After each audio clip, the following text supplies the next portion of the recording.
Bermain penuh, Jay Itzes sukses ikut mengantarkan timnya. Sassuolo meraih poin penting saat menjamu tamunya Udinese.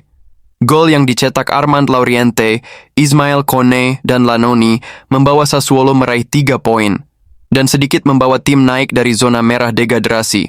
Babak pertama berjalan dengan sangat baik bagi Sassuolo. Tim berjulukan I Nero Verdi itu bahkan mampu unggul 2 gol terlebih dahulu atas Udinese.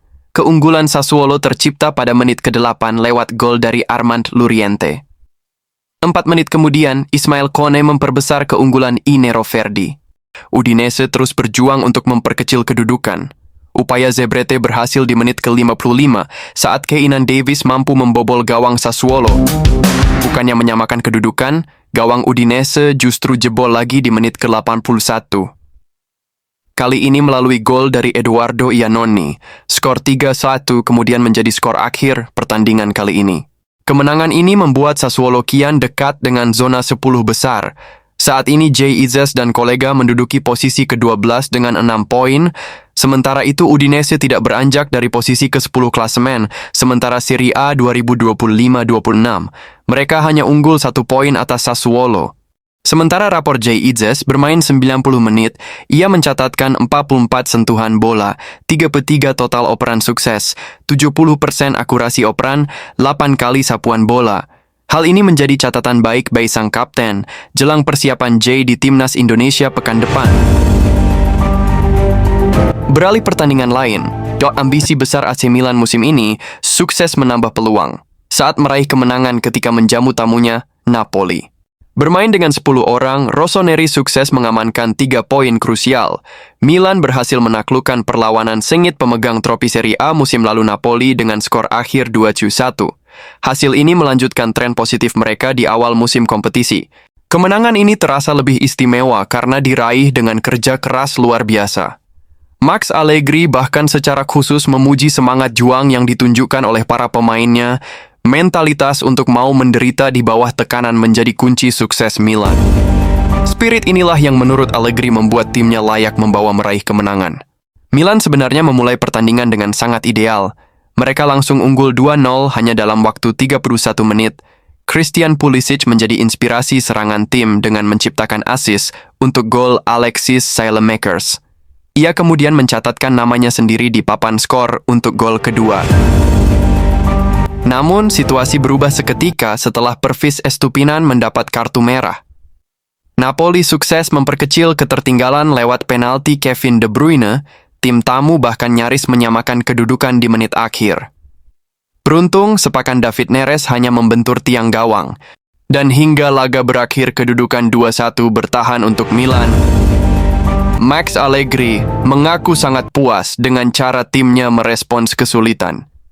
Menurutnya, ini adalah bukti kualitas mental yang dimiliki skuadnya saat ini.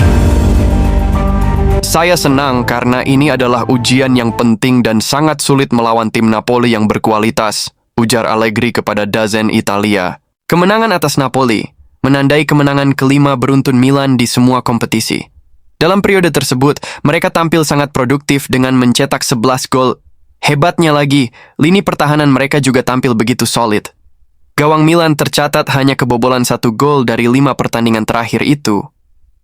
Meskipun demikian, Allegri tidak ingin para pemainnya cepat berpuas diri. Ia menegaskan bahwa perjalanan musim ini masih sangat panjang. Para pemain melakukannya dengan sangat baik, tapi ini baru permulaan.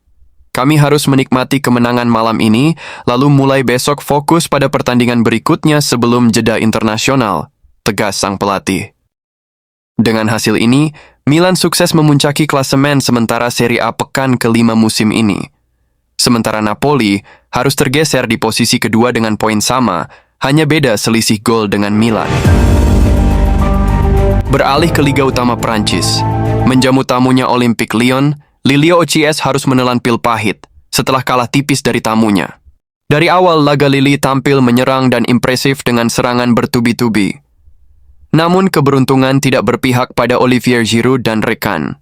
Di hadapan supporter mereka, pasukan Bruno Genesio tampil mendominasi sepanjang laga, namun tidak satupun peluang yang berbuah gol. Nasib sial justru harus ditelan Calvin Verdong dan tim. Tyler Morton bisa mencuri poin dan menjadi satu-satunya pencetak gol pada pertandingan yang digelar di Stade Pierre-Mauroy itu. Morton menetak gol ketika laga berjalan 13 menit. Lille yang tertinggal 1 gol, semakin gencar melakukan serangan. Berkali-kali peluang datang dan nyaris berbuah gol. Namun lagi-lagi, keberuntungan tidak berpihak pada Lille. Bahkan peluang yang 99% bisa dijadikan gol pun tetap saja gagal. Dan hingga pertandingan usai, Lille harus tertunduk karena kalah dari tamunya Olympique Lyon. Dan yang lebih naas, Lille harus juga kehilangan pelatih. Setelah Tyler Morton mendapat kartu merah, setelah gusar, timnya selalu gagal mencetak gol. Dan wasit menghadiahi kartu karena Morton melakukan protes keras. Dengan hasil ini, Lille tergeser dari posisi 5 besar papan atas klasemen sementara Ligue 1.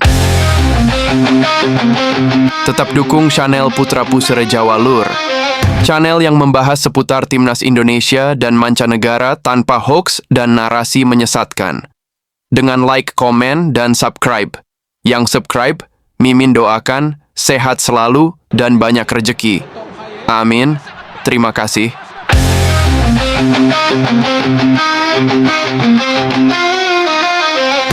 Thank you.